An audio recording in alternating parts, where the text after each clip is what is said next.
We are live from Boston. Hello, world. Welcome to Tennis Talk Daily. We are covering day 7 of the U.S. Open, and we had some very eventful matches today that I want to talk about. First and foremost, we have Nadal versus Basilashvilli, which was something of a grinder there in the third set. It got a little close. It was a little test for Nadal in there, but you know what? He passed. And the nugget on Nadal, I'm going to develop over the next few minutes, but the upshot is this. The delivery man was back in the house today, folks. The delivery man was in the building. The delivery man was delivering at 15:30 on the Basilashvili's serve. The delivery man was preventing consolidation. He is the anti-consolidationist, folks. And Nadal prevented the consolidation. So he was back into form as the delivery man. That's the nugget on Nadal. No question about it. Now, I want to break that down in some greater detail for you without question. Hello, Patrick. Yes. And that's the other match I want to talk about because, of course, Nadal will now go on to face Dominic Thiem, the Dominator, who plowed through Kevin Anderson today in a very impressive fashion. We have to understand just how Thiem was able to do this in light of a head-to-head record that seemed to heavily favor Anderson. Well, Thiem was just about perfect, as Patrick Nielsen says. It was pretty impeccable. I think the only question with Thiem is, can he sustain that? Because if he can sustain that, he can give Rafa Nadal, he can erect a substantial obstacle for Nadal. And I want to break down in a few minutes just how Thiem could do that. Now, I've talked about Nadal versus Thiem in past episodes, but I want to break down this sort of rivalry in a way, but they've only met on clay. That's the interesting thing. And I think that is indicative of the extent to which Thiem has not been able to produce a lot of very significant results on the other surfaces. He does have a grass title. I'll remind you, he's got a grass title, but Dominic was looking spectacular today, folks. If you haven't watched this match between Dominic Thiem and Kevin Anderson, you need to go back and potentially watch the highlights. Now, I have views about watching highlights. I actually admonish you not to watch the highlights, or at least not as a substitute. I know that sometimes it's the only thing we can fit in. I actually rarely do it now because it is very misleading. But in the case of Thiem versus Anderson, my hunch is that it's not very misleading at all because the Dominator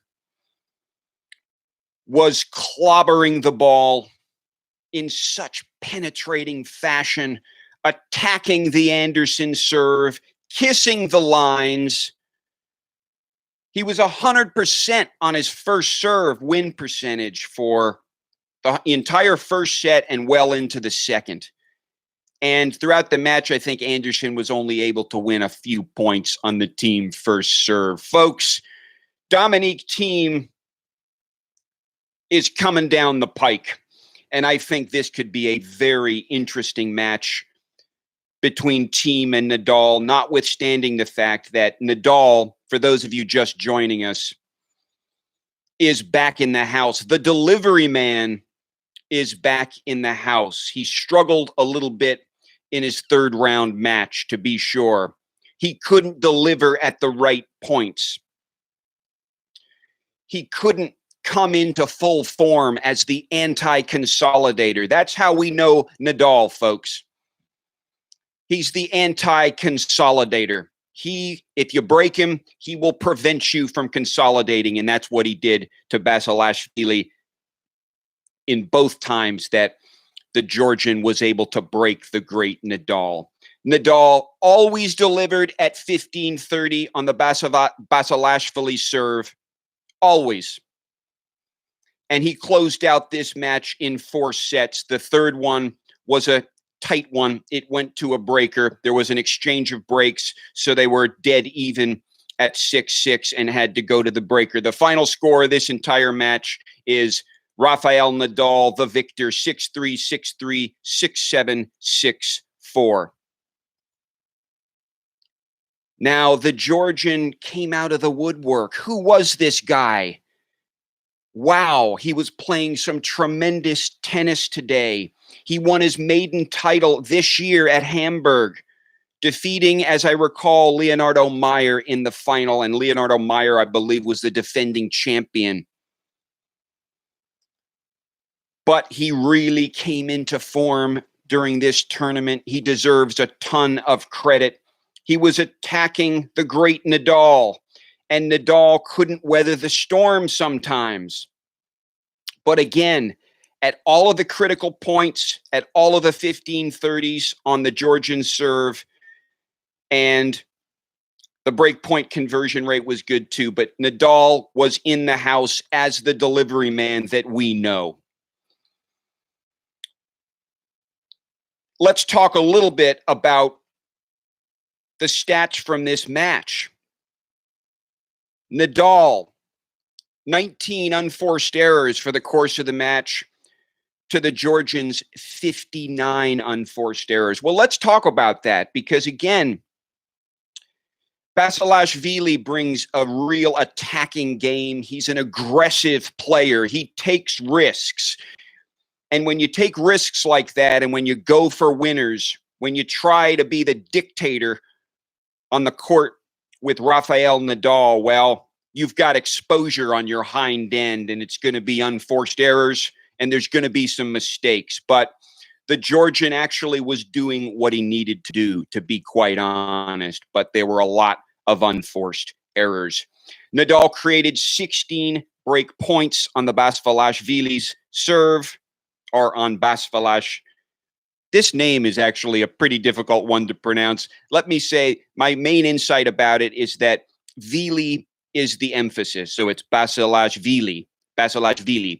So if you do that, I think you'll be able to pass the red face test with respect to the pronunciation here. But Nadal created 16 break points on the Georgian serve, converted 6 of them. But the Georgian was coming up into Nadal's serve as well, notwithstanding some really good numbers from Nadal on his firsts in particular. But all through the match, he was very solid on serving. The Georgian creates 7 break points on the Nadal serve, but only converts 2 of them. Well, that's interesting. Nadal, on the whole, was 39% on the receiving points. Not bad, but more impressively, 50% on the second serve receiving points. Nadal's return speed, and this is a key metric to determining whether Nadal's return game is firing on all cylinders. His return speed was actually not very optimal, and he needed a better first serve return game. He was only 31% returning the first serve of Basilashvili. But as I said before, the anti-consolidator was firing on all cylinders today. He prevented the Georgian from consolidating his 2 breaks, one of which occurred in the 3rd set and one of which occurred in the 4th set. And he always delivered at the key junctures. And of course, as I said in the match between Nadal and Khachanov, Nadal was positive and kept the positive energy the whole time. And I commend him for that. I love to see it. But this got a little scrappy in the 3rd set against the Georgian, folks. It got a little scrappy. But Nadal was able to emerge fairly cleanly. It was not as devastating of an affair as the match against Khachanov, mainly because the unforced errors coming off the racket of the Georgian were much more plentiful. So again, I think all the pieces in the Nadal game are pretty much firing on the cylinders they need to be. But a few of you have said, I'll take a comment, that Nadal doesn't seem to be moving well, or that's a concern. It's an interesting comment. Again, Basilashvili was making Nadal run around the court, and Nadal was doing a tremendous job defending. And he needed to defend against this guy. This guy is an attacker, an affirmative assassin. He was coming in, trying to get up all in to the Nadal second serve and just pummeling the backhand of Nadal, mixing up the shots in a very effective way. Let me say to you that this player made an impression on Rafa. As I said about the Khachanov match as well, Khachanov made a good an impression. It wasn't a W. That wasn't the impression, but it was an impression. And both of these players were very formidable opponents, folks. It was a pleasure to watch, in particular, this match today. I hadn't seen a lot of Basilashvili's tennis. I'd never watched a full match of his, so it was a pleasure to get to know his style. Again, he's an attacker in every way. He's got big serves. And he brings an all-around game. He was playing the net fairly well, too. I think he was going for the risks, the high-risk shots, just a little too much. That resulted in the unforced errors, and Nadal was able to capitalize on that Achilles heel, as it were. The bargained for cost of high-risk attacking tennis. So Nadal will have the match with Thiem next. And what can I say? Listen, they've met on clay alone. Nadal leads the head-to-head, but Thiem has posted a very impressive 3 wins against the great Nadal, against the king of clay on his home turf, folks. It's very commendable. It's quite an achievement for Thiem.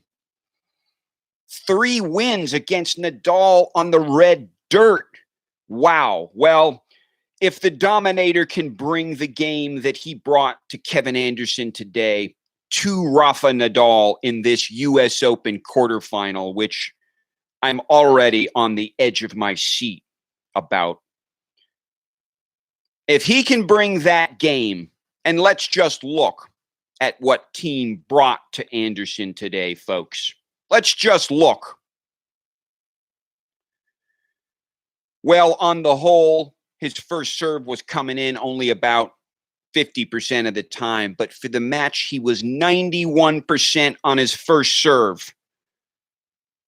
91% on his first serve. He won 41 out of 45 first serve points. Devastating for the entire match. Wow. Bravo, Dominic. My only question with Thiem, folks, is can he sustain this? We've seen this before. He's flirted with us before, hasn't he? He's given us that Austrian brilliance, that tennis mastery before. Kissing the lines, cannot do any wrong. We've seen it. We've seen it. It's the reason why he has a winning record against Roger Federer. They haven't played many times, but he does. And he's beaten Nadal on the dirt. He is a force to be reckoned with. Anderson didn't have any good answers for Dominic Thiem, folks. The marathon man was speechless, figuratively speaking. Couldn't articulate a good response or a good counterattack.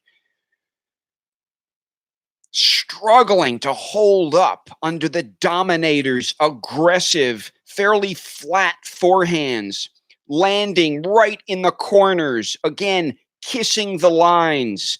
Can Dominic do it again? Comment. We have a match on our hands, and we have a potential upset. And this is coming from someone who's predicted Rafael Nadal will defend his title. And I hold to that. I heard John McEnroe say the other night that he thinks Djokovic actually moved ahead as the favorite in light of the Nadal versus Khachanov match? Well, that was before Nadal versus Basilashvilli. I wonder what Johnny Mac thinks now, but I think Nadal is still the favorite without question to win this. I do. I think the delivery man was in the house today, as I said before. But another match I want to look at is the Djokovic match. Djokovic versus Gasquet, and we can talk about that in a second. A significant match. An astoundingly good match if you're a Novak Djokovic fan. Wow, the Elastic Man was delivering as well. And that was a straight set victory. Let's talk about that because we need to juxtapose the analysis of, on the one hand, Nadal and his form in these matches with obviously Federer, but also Djokovic. We need to hold them all in our heads somehow at the same time to figure this thing out. But back to Thiem versus Anderson for a second. Thiem, again, just performing at all the right times. This match ran 2 hours and 37 minutes. That's what it took for Dominic Thiem to send Kevin Anderson back to South Africa. 7-5, 6-2, 7-6, 7-2 in the breaker. So Thiem not only sort of dominated in these first two sets, particularly the second set, but he was tested with a breaker in the end. He was tested with a breaker, and that, of course, requires the best clutch tennis that a player can produce, doesn't it? And he passed that test with flying colors.